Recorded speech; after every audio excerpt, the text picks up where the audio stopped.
Supreme court ने तो वाज़िया कर दिया कि 90 डेज़ के अंदर इलेक्शन होने चाहिए, लेकिन पीडीएम एक नैरेटिव बिल्ड करने की कोशिश कर रही है कि इलेक्शंस को डिले करवाया जा सके। पीडीएम को अपनी जो है वो इसमें शिकस्त होती नज़र आ रही है। उनको पता है कि इलेक्शन होंगे तो हमें वाज़िया शिकस्त होगी। इलेक्शंस कंडक्ट करवाएं, ये कोई बहाना नहीं है, जवाब नहीं है कि पैसे नहीं है और ये नहीं है। इवन के जंगों के दौर के अंदर भी जो है ना इलेक्शंस वगैरह कभी नहीं रुके। इनको जहाज में बेड़े में बैठाएं और गर्क कर दें। यार बेटा इतनी महंगाई कर दी है कि गरीब आदमी के लिए एक वक्त की रोटी जो है ना वो बहुत मुश्किल हो गया है। DS डिजिटल टीवी की वीडियोस देखने के लिए हमारा चैनल सब्सक्राइब कीजिए और घंटी के निशान पर क्लिक कीजिए ताकि आप हमारी आने वाली तमाम वीडियोस से बाखबर रह सकें। बिस्मिल्लाहिर्रहमानिर्रहीम, अस्सलाम वालेकुम नाज़रीन। DS डिजिटल टीवी के साथ मैं हूं आपका मेज़बान चांद चौहान और आप देख रहे हैं प्रोग्राम क्या चल रहा है। नाज़रीन, आज हम फिर मौजूद हैं लोगों से सवालात करने के लिए कि सुप्रीम कोर्ट ऑफ पाकिस्तान ने 90 दिनों के अंदर इलेक्शन करवाने का कह दिया है और पीडीएम जो कि पाकिस्तान डेमोक्रेटिक मूवमेंट है वो अब भी SAR पे इस्तेमाल कर रही है कि इलेक्शन को डिले कराया जा सके। आए चलते हैं अवाम के पास और अवाम की राय मालूम करते हैं कि अवाम का क्या कहना है।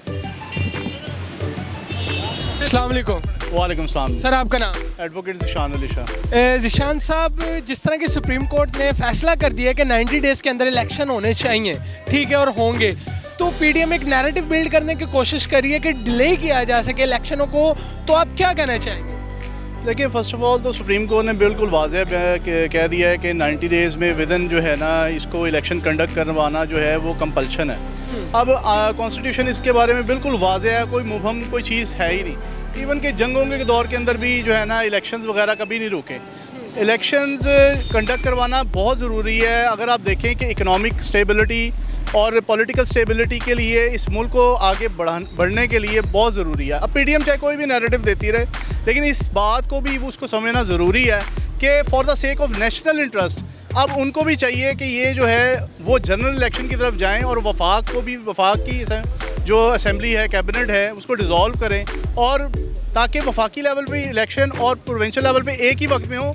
और इससे ना सिर्फ कौम का पैसा बचेगा बल्कि बहुत सारे इश्यूज जो आने वाले वक्त में फ्यूचर में होंगे उससे भी बचा जा सकता है। सर, इलेक्शन कमीशन तो कहता है कि पैसा ही नहीं है हमारे पास इलेक्शन करवाने के लिए, तो फिर कहाँ से पैसा बचेगा? आप क्या कहेंगे? देखें, जब बजट बनाया जा रहा था तब भी तो ये चीज़ें सोची जा रही थी कि हर चीज़ के ऊपर टैक्सेस इंप्लीमेंट किए जा सकते हैं और आवाम की जेब से पैसा निकलवाया जा सकता है। तो इलेक्शन कमीशन की ये रिस्पॉन्सिबिलिटी है। जब एक इदारे के ऊपर रिस्पॉन्सिबिलिटी है तो वो आए बाएँ शाये नहीं कर सकता।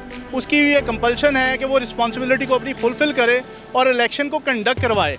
और ये अगर कोई जिस तरह की कोई भी लकूनास वगैरह लेके आते हैं या लेम एक्सक्यूज़ लेके आते हैं तो सुप्रीम कोर्ट वहाँ पर मौजूद है। सुप्रीम कोर्ट जो है वो डायरेक्शंस दे सकती है कि ये आपके ऊपर बाइंडिंग है, आप जैसे चाहें भी हो इलेक्शंस कंडक्ट करवाएं। ये कोई बहाना नहीं है, जवाब नहीं है कि पैसे नहीं है और ये नहीं है। सर, आपकी नज़र में क्या इस टाइम हमारी अदालतों पे प्रेशर भी डाला जा रहा है कि किस तरह का आपको एक्शन लेना है? नहीं, मेरा ख्याल है कि प्रेशर तो ऐसा कोई जो है, सुप्रीम कोर्ट एक बहुत जो है बड़ा इदारा है और इंडिपेंडेंट इदारा है, उसके ऊपर प्रेशर नाम की चीज़ जो है वो ये बेजानिब होगी, गैर जानिबदार चीज़ है, कि इसको नहीं हम कह सकते। लेकिन सुप्रीम कोर्ट ने अपनी वर्डिक्ट से ये साबित कर दिया है कि कॉन्स्टिट्यूशन की जो है वो सुप्रीम है हर चीज़ के ऊपर और वही चीज़ें प्रवेल होंगी जो कॉन्स्टिट्यूशन में मेंशन है। क्या कहना चाहते हैं आप? यार बेटा इतनी महंगाई कर दी है कि गरीब आदमी के लिए एक वक्त की रोटी जो है ना वो बहुत मुश्किल हो गया है। एक वक्त की रोटी खाना बड़ा मुश्किल है ख़ानदान के लिए और ख़ास तौर पर गरीब तबके के लिए जो मजदूर तबका है उसके लिए एक वक्त का एक ख़ानदान के लिए खाना बनाना और उस खाने का इंतज़ाम करना बहुत मुश्किल है। मांग के खाने वाला हिसाब हो गया है। क्या समझते हैं कौन जिम्मेदार है इसका? सब जिम्मेदार हैं, किसी एक को भी बड़ी जिम्मेदार करार नहीं दिया जा सकता। सब ने मिलजुल के बेड़ा गर्क किया है, सब ने अपने हिस्से का खाया है, सब ने अपने अपने हिस्से का किरदार अदा किया है और सब ने अपने अपने हिस्से का जो है ना वो पैसा चोरी किया है। आवाम को तबाह बर्बाद कर, आवाम का खून सब ने निचोड़ा है, सब ने पिया आवाम का खून, कोई एक जिम्मेदार नहीं है। किसी ने 10 साल पिया, किसी ने 4 साल पिया, किसी ने 30 साल पिया, लेकिन सब जिम्मेदार है। किसी ने कम पिया, किसी ने ज़्यादा पिया, लेकिन किसी एक को बरी जुबानी करार दिया जा सकता है। कोई कायद आज़म के बाद उन लोगों के बाद कोई एक भी ऐसा मुखलिस इंसान नहीं आया कि जो जिसने बेहतरी सोची हो। अगर किसी ने सोची है बेहतरी तो अपनी बेहतरी सोची है, अपने ख़ानदान की मौशियत की बेहतरी सोची है, अपने बैंक बैलेंस का सोचा है, ना पाकिस्तान के अवाम का सोचा है, ना पाकिस्तान के किसी लोग का सोचा है। बहुत शुक्रिया सर। कोई बात नहीं। ठीक है नाजरीन, जैसा कि आपने देखा कि अवाम का क्या रद्द अमल है, अवाम क्या कहती है। ये जो महंगाई का बोझ है अवाम पे डालने वाले सिर्फ ज़िम्मेदार हमारे हुक्मरान हैं जो सिर्फ अपने पेट भरते हैं और यहाँ से गायब हो जाते हैं NRO 2 लेके। बहुत शुक्रिया। मुल्क में महंगाई है, जिस वजह से ये सियासतदान चाह ही नहीं रहे कि मुल्क के अंदर बेहतरी आए। अगर इलेक्शन होता भी है तो इसमें ख़र्चा तो है कि नहीं है? ख़र्चा है, वो किसने पूरा करना है? वो आवाम ने करना है। ना तो इमरान खान ने घर से लाना है, ना नवाज शरीफ शहबाज शरीफ ने घर से लाना है, ना किसी और जमात ने, ये आवाम से निकलना है। तो भाई सबसे पहले तो हमें ये सोचना चाहिए कि हमारे मुल्क में क्या हो रहा है। गरीब आदमी एक टाइम का सही तरह खाना नहीं खा सकता, वो कहाँ से आएगा? बिजली के बिल हैं 5 रुपये रेट कम हुआ है तेल का, ठीक है, तो 3 रुपये 80-85 पैसे जो है वो बिजली का रेट बढ़ा दिया है। ये कौन सा मुल्क है? पाकिस्तान तो है, मगर ये पाकिस्तान इन लोगों ने रखा नहीं है।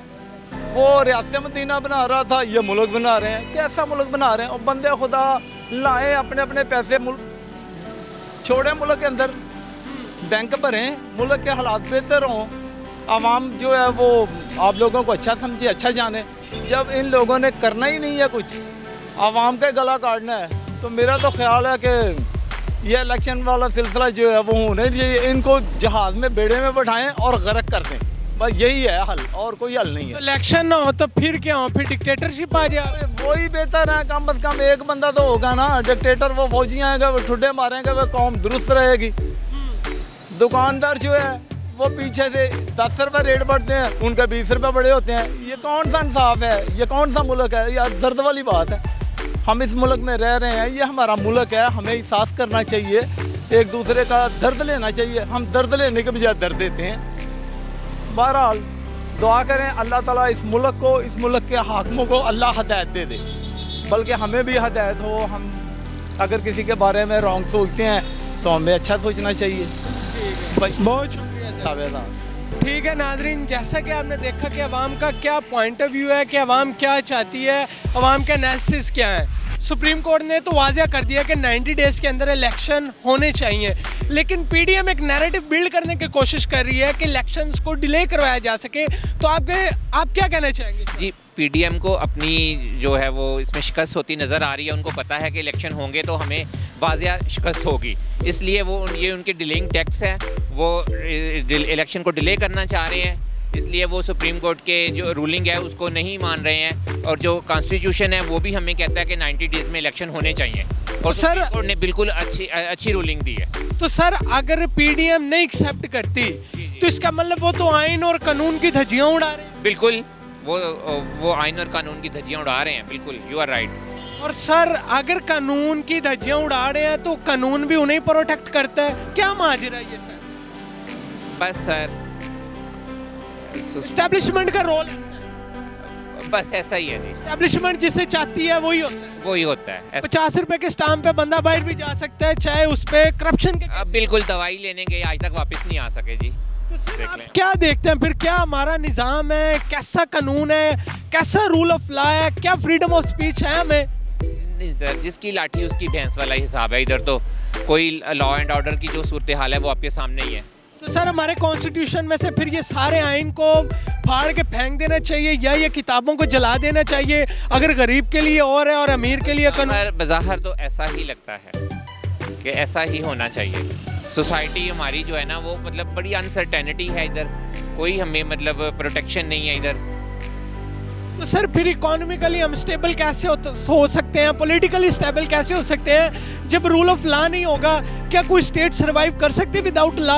रूल ऑफ लॉ की वजह से ही हम स्टेबल हो सकते हैं, और पीटीआई का ये एजेंडा है रूल ऑफ लॉ, और ये मेरे ख्याल में पीटीआई को आना चाहिए। और इंशाल्लाह जब पीटीआई आएगी तो फिर रूल ऑफ लॉ भी होगा।